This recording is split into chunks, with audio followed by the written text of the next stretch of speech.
Hi, welcome back to Erica's Welsh Garden. Today is Sunday and the sun is shining, so I needed to get out into the garden. Now I've got loads of chores that need to be done today, but I'm not sure which one I'm going to do and in which order, and if I'm going to get all of the tasks completed. One of the chores that I need to do is I accidentally bought some cottage garden plants during the week and they arrived. So I need to get these plug plants planted as quickly as possible, but I'm really pleased with these.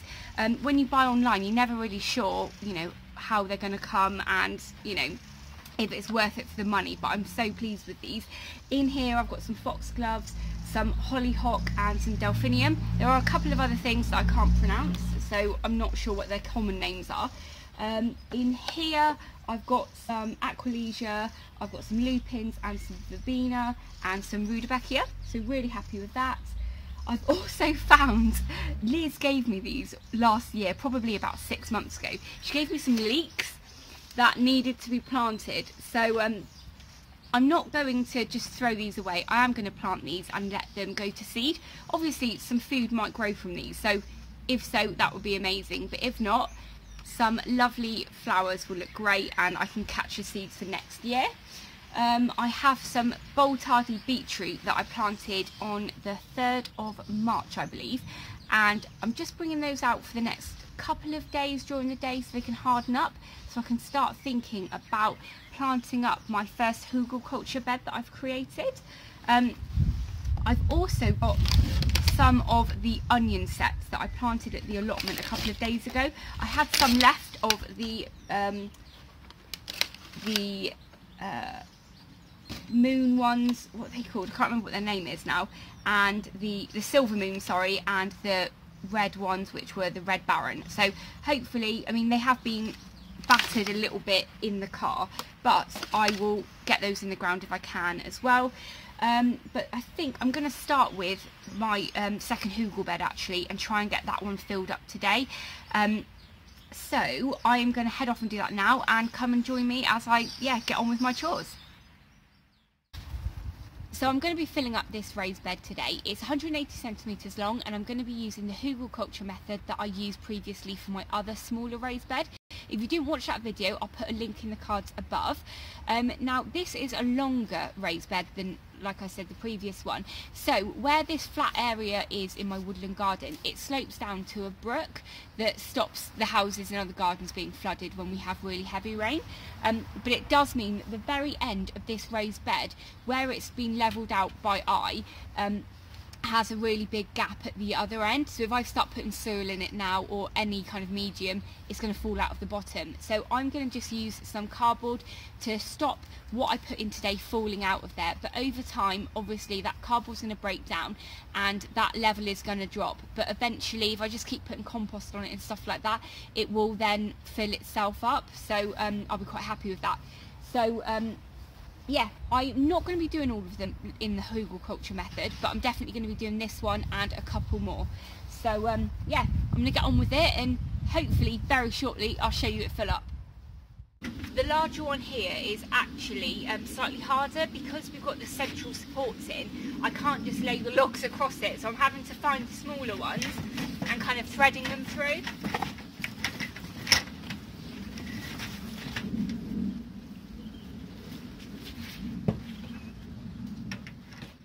So it's a few hours later.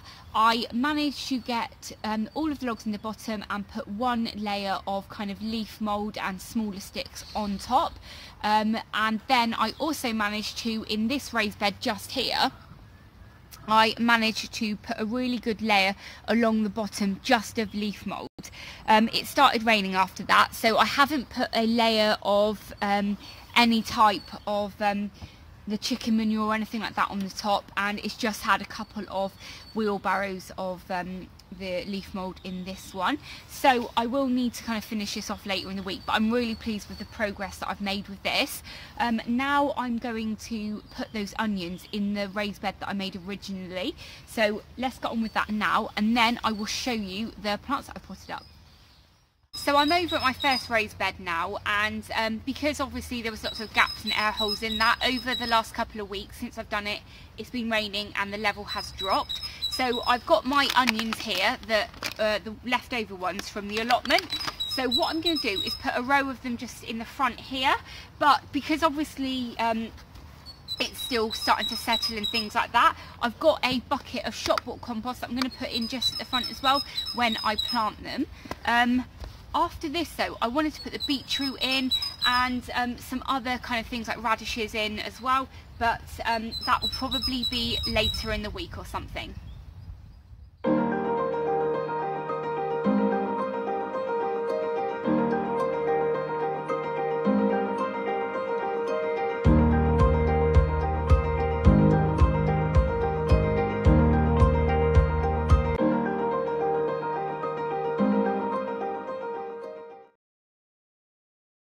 So those onions are in now, which is pretty good. I'm hoping that they are going to do well.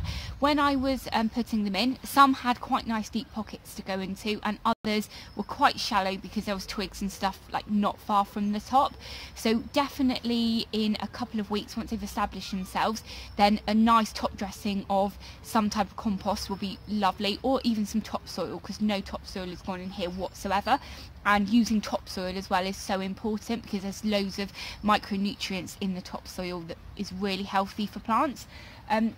Also, onions are very shallow rooted as well, so I imagine they do quite well here, but only time will tell. I'm just getting ready to go in now. It's been such a lovely day out here apart from the rain, but it's absolutely freezing now, and my gloves all got wet earlier when it had rained, so my hands are really cold. While I'm walking down though, I'll show you obviously the plants that I have potted up now, and also Kelly from My UK Homestead had actually sent me some plants, so I'll show you that as well.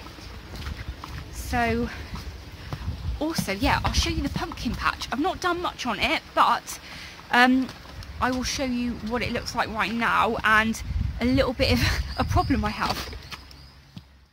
So here's my big hole of my future pumpkin patch, and I don't know if you can see, but there's a massive puddle in it, and where we've had all of the rain recently, I've kind of got a stream running from the steps above right into it. So I'm going to have to work out how I'm going to deal with that going forward, because we obviously get a lot of rain in the summer and it's just going to flood this bed. I still obviously have loads of work to do here, but my instant raised bed garden has kind of taken a little bit of a front seat at the moment. So I'm one of those people that have the best intentions to complete a job, but it doesn't always happen. So yeah, that's the pumpkin ditch, I should really say, shouldn't I? The ditch. So this is turning into being a little bit of a random video, but I thought I'd just show you. Behind I have my Germidour Garlic. All of that is doing pretty good. I've got a couple in some pots here. As soon as the Germidour Garlic is done and ready for harvesting, I'll be moving the raised bed up into the woodland area opposite the other one I've got of these. I really like these raised beds, but unfortunately I couldn't get them anymore, so that's why I went for the other ones. But I have, I think it's 4 different varieties of garlic growing at the moment, so I'm really looking forward to being able to harvest those and to actually, you know, taste them and compare them and see how they store and stuff like that. So the lovely Kelly at My UK Homestead has sent me these 6 trees. There's a rowan, an elderberry, a wild cherry, a dog rose, a crab apple and a blackthorn. Now I'm not sure where these are going to go in my woodland garden yet, so what I've done is just potted them up straight away so they're not going to dry out or die or anything. Hopefully in a month or so I'll know where these are going to go, so I can get them into the ground so they can, you know, put down roots to establish themselves this year. If you're not familiar with Kelly, My UK Homestead, I'll put a link to her channel below, so do check it out. It's a really good channel. But thank you very much, Kelly. I can't wait to get these growing and helping my local wildlife with these lovely trees. So I've potted up all of these plants as well that I got in the perennial cottage garden kit that got sent to me, but I think the quality of these are really, really good. They all look really healthy and you know, really good root system on them, so I'm so pleased with that. They did say they're garden ready, but obviously they've been in the post and they've been in my house for a couple of days, so I've just put them in this tray and I will bring it in later on, or I'll probably bring it in a bit and just bring them out every day just so they can get stronger really and have a nice warm evening.